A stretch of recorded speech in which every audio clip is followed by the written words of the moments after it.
Welcome to Conservation Connected. So this is one of my first videos and I'm so glad that you're here to join me on this ride. So for my first video, I've met so many people that are now dipping their toes into environmental science and conservation, me included.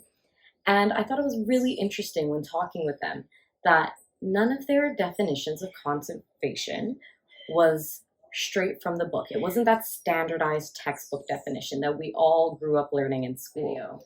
I got them each to give me a little definition of what conservation is to them, just to show you how diverse and how broad the term conservation is, how much it includes, and it just doesn't mean protecting or conserving a specific area.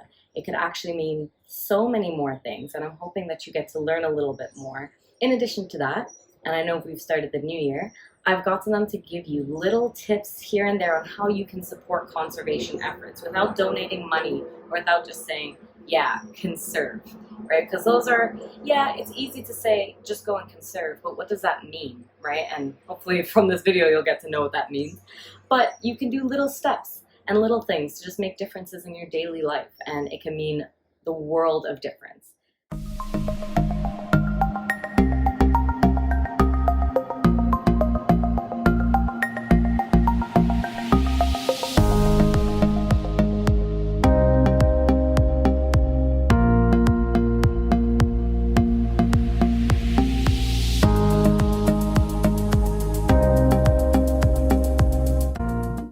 What is conservation? Yeah, it's not simple, and there shouldn't be a simple answer or a textbook answer to what conservation is, because it can apply to so many different aspects. It can go from big ecosystem-based conservation down to organism-based conservation. It's ensuring that natural ecosystem processes can function as normal and can maintain healthy populations of animals, plants, fungi, whatever it may be. Protection of a single habitat or species, and you're preserving it for both future human generations and also for the value of the habitat or species itself. So not just for human. Maintaining the planet's resources in a way in which they're not going to run out in this generation or the next generation, but we can ensure that they remain sustainable and they can be used for generations to come. So that includes all the animals on the earth, all the resources, and even kind of the composition of our atmosphere. Protecting the natural capital that we have, so things like buffers for storms, like mangroves are really important. Things that are kind of one step separated from what you might think of as a resource in and of itself. And I think that a lot of people have the misconception that it's just saving every animal, every inch of land. And while that would be nice, it's not exactly feasible. Is keeping the natural order of things, making sure that the natural cycles that have existed on this planet since the dawn of time continue to flow without human intervention. Sort of viewing the environment not just as a resource to be used and exploited for materials or other uses. That was incredibly vague. But not just seeing it as a resource, but seeing it as having value intrinsically. The natural world has the right to exist as it exists without having any value attributed to it. Is when everyone makes small steps in their life to become more eco-conscious and to live their life in a way that is in a more holistic balance with nature instead of just taking from nature. It's ensuring a sustainable future and present for both humans and the rest of the natural world, and seeing us as part of the natural world rather than separate from it.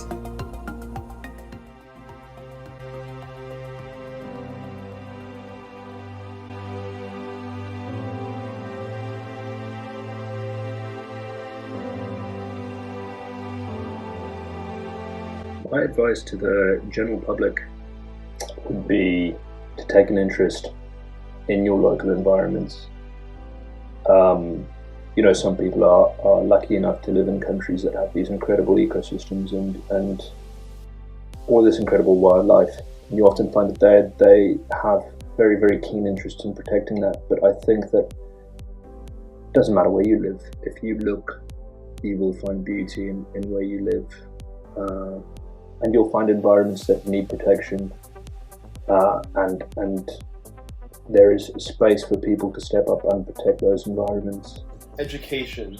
Learn about the environment that not only that you live in, but around the world. Learn about nature. Learn about the wildlife, the flora, the water, the air. Learn about everything, and then learn about what we're doing to it. Because if you stay ignorant, there's no way you can help conservation. It'll be just the blind leading the blind. So if you can educate yourself about the issues that are happening to our environment, that's the first step to being able to conserve. I would say be wary of greenwashing. There are a lot of organizations and businesses that claim to be supporting the environment, contributing to conservation efforts, but a lot of the time that just isn't the case. Just participating in local conservation as well as international. To eat a more plant-based diet. I went vegan 4 years ago in order to increase my personal conservation in my day-to-day life. It's one of the best ways to reduce your own carbon footprint. Volunteer for a local organization that's working on that. The Audubon Society does a lot of things, not just for birds, but also for plants and habitats in general. To spread the word about conservation and to enforce it even at small level. So that could be kind of telling their friends about what they're doing to be sustainable, or encouraging people to pick up rubbish off the street when they're like dumping it. Don't underestimate the power of small changes to your everyday life. Because, I mean, some things that you change might not make a difference, but then everyone will actually make that change. Then that can have a real impact. But don't be afraid to make big decisions and changes as well. People get caught up with being perfect too much. They're like, oh, if I can't do everything perfectly, if I can't recycle everything and be zero waste and have zero emissions, then I might as well not try. But I think it's more important to make small steps in your life to be more eco-conscious rather than try and do everything perfectly. Do your best. If you can plant a garden full of native plants, great. If you can't do that, donate to wildlife trusts. And if that's also a struggle, well, I mean, just raise awareness about it. Just talk about it. Talk about the issues you're seeing in your own hometown, especially. Because that's where it'll start. And if people don't know something's wrong, nothing will ever change. So thank you to everyone who's participated, all my friends, and who's given their input into what conservation is. I hope you as the audience has learned a little bit about what conservation is and maybe have your own definition. If there's anything you don't understand, please don't hesitate to comment or maybe give your own definition of what conservation is. I'd love to hear it. Also, in the comments below, please share some tips that you think would help conservation efforts and how we can help make this world a little bit greener, just so that, you know, it's our Earth and we should be able to protect it.